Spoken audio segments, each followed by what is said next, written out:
Alors, ma génération, je pense, est allée en Algérie après la guerre parce qu'elle est trop jeune pour Bien sûr. être héros ou lâche, hein, comme on dit souvent, avec cette idée qui était véhiculée largement en Algérie, et puis à laquelle on adhérait et on adhère toujours, qu'il y avait les méchants colons et les Français qu'il fallait mettre devant. J'en parlais avec Marie Virol, qui est chercheur, maintenant vous connaissez sans doute. Que j'ai connu, oui, oui. Oui, et qui disait, moi j'ai changé beaucoup mon point de vue parce que j'ai connu les pieds noirs, les rapatriés des Français d'Algérie en France, et avec les années j'ai pris conscience de leur drame véritable.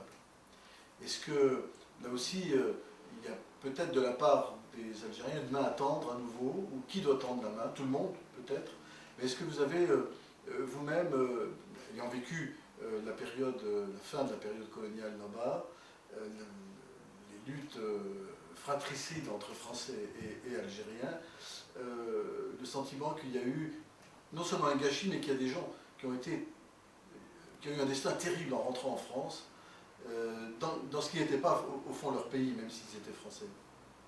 Leur pays, c'était l'Algérie. Oui, bien sûr. Je crois que ceux qu'on a appelés les pieds noirs, quand ils sont rentrés en France, ont été véritablement cruellement dépaysés. Parce que leur pays, c'était vraiment l'Algérie.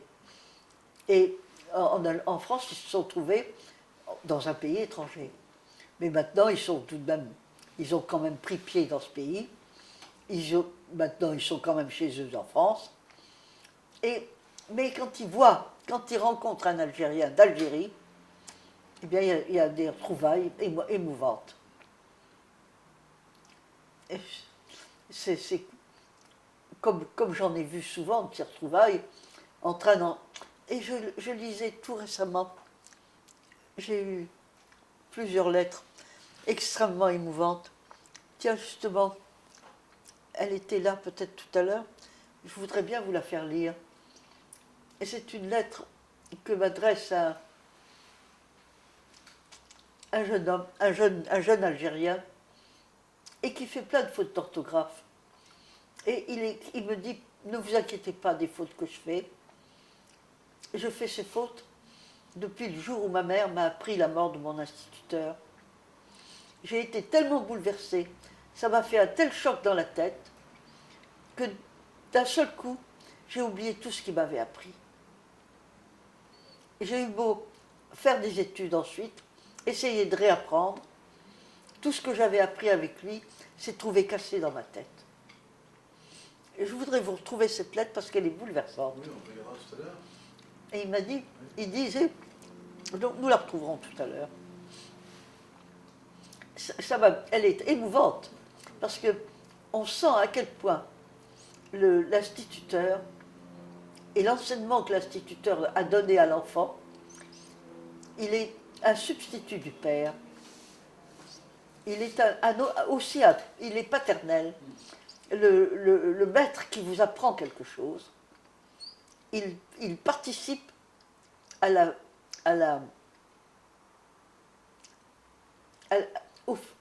paternité. C'est ça dont il faut se rendre compte, qui est si touchant. Et je dois dire aussi, que moi, mon seul patriotisme est un patriotisme linguistique. Tous les gens qui parlent français sont mes compatriotes. Et je suis profondément reconnaissante à mes amis du sud de la Méditerranée d'être les défenseurs de la langue française. Parce que je voudrais que la langue française et tout ce qu'elle véhicule survivent. Et c'est grâce à eux qu'elle survivra. Et moi, j'aime bien dire à mes amis algériens que l'arabe est ma langue fraternelle. Oui, c'est une langue fraternelle, oui, c'est vrai. Et vous avez... Oui, bien sûr, bien sûr. Bien sûr. Et le berbère, l'arabe, ce sont des langues fraternelles. Donc, que l'on apprend pour aller vers l'autre, quand on n'hérite pas naturellement. Bien sûr. Près de l'autre.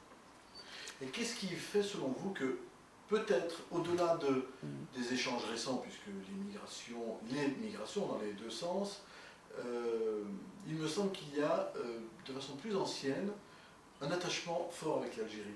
Sans parler seulement de l'histoire récente, qu'est-ce qui fait qu'on a un rapport particulier avec les haines, les amours, les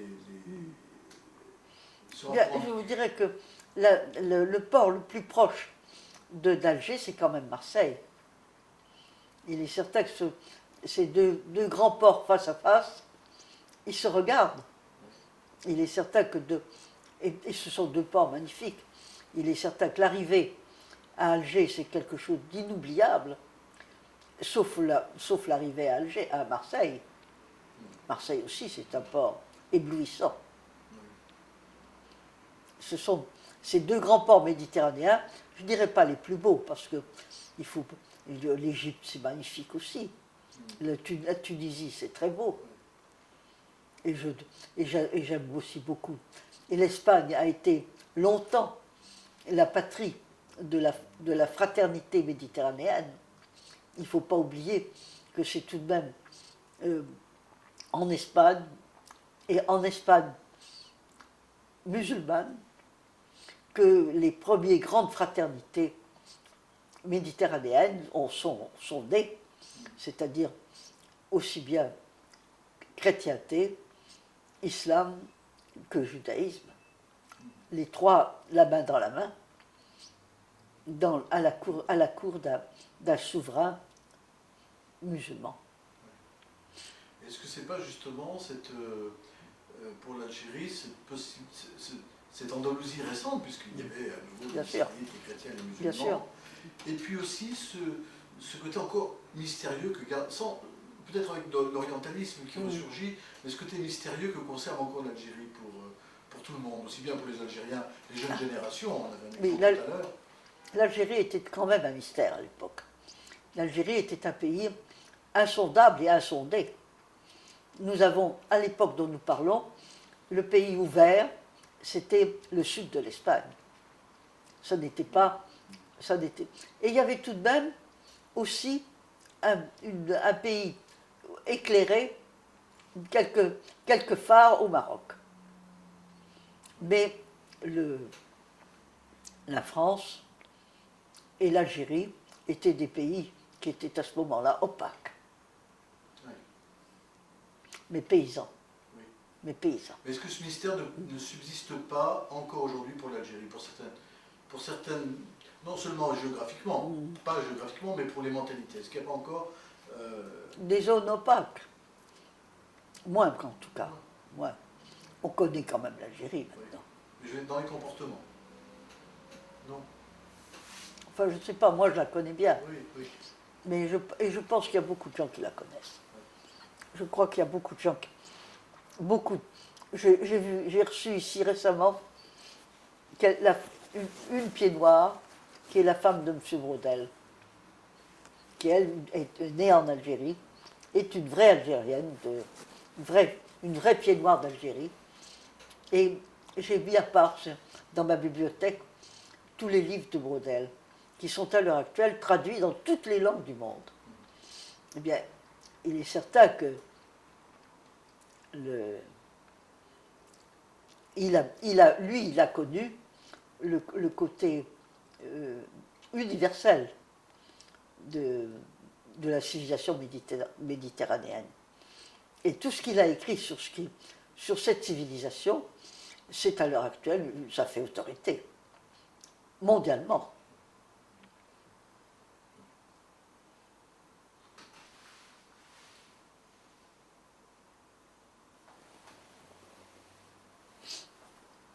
Alors, pour revenir aux anthropologues, moi je trouvais qu'ils étaient peu présents dans l'explication, la tentative d'explication de la situation actuelle.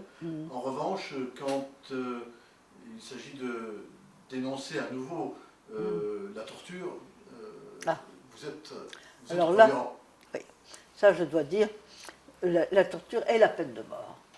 À ce point de vue-là, je suis passionnément contre la torture et passionnément contre la peine de mort. Je trouve que c'est inadmissible, quel que soit le crime.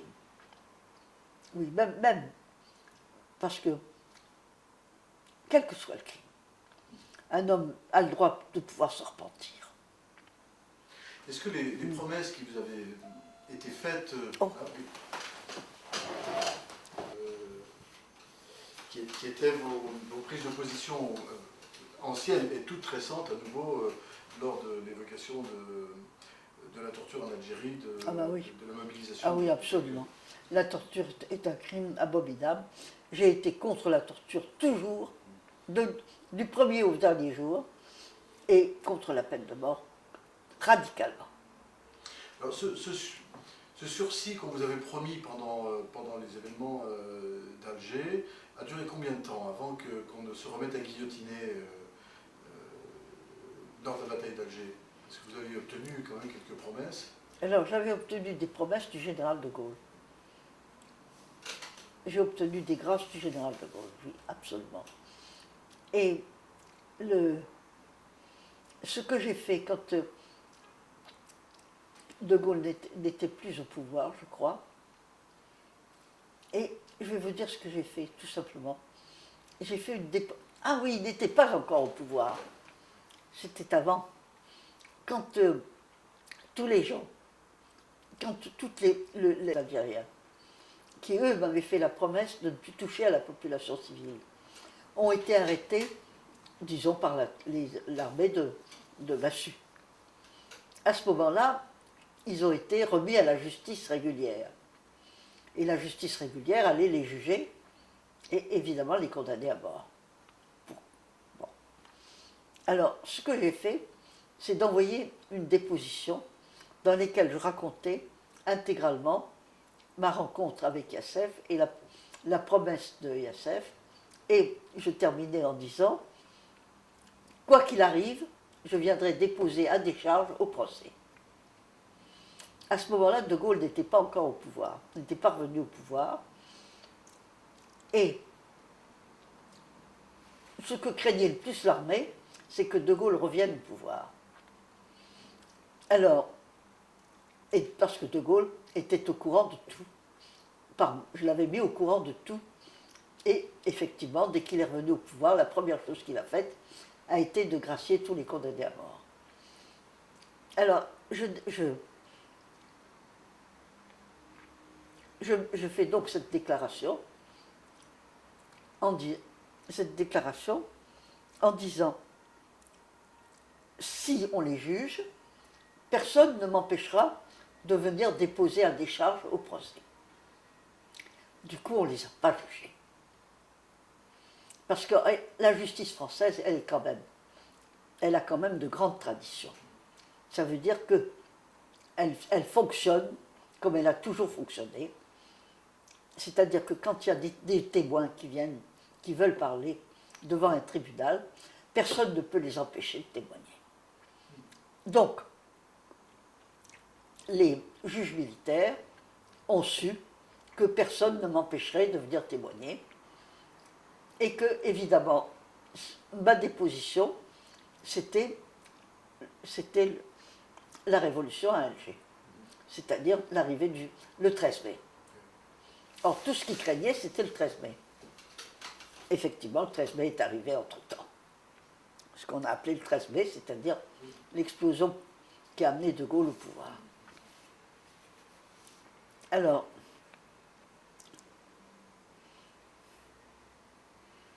j'ai donc fait cette déposition écrite, je l'ai envoyée au tribunal, et du coup, le tribunal a mis son coude dessus, et du coup, on ne les a pas jugés.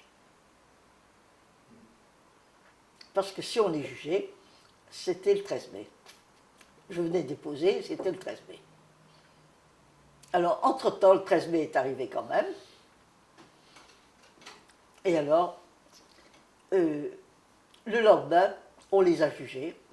Mais à ce moment-là, ils ont été condamnés à mort et graciés aussi sec par le général de Gaulle. Voilà. Voilà l'histoire. Et vous vous parliez de Yassef comme presque d'une relation familière.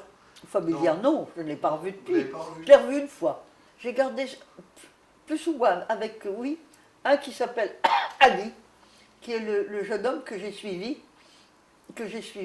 de l'hôtel Saint-Georges à la Casbah. Ah oui. Et celui-là, je le revois de temps en temps. Il vient de temps en temps déjeuner ici quand il passe à Paris.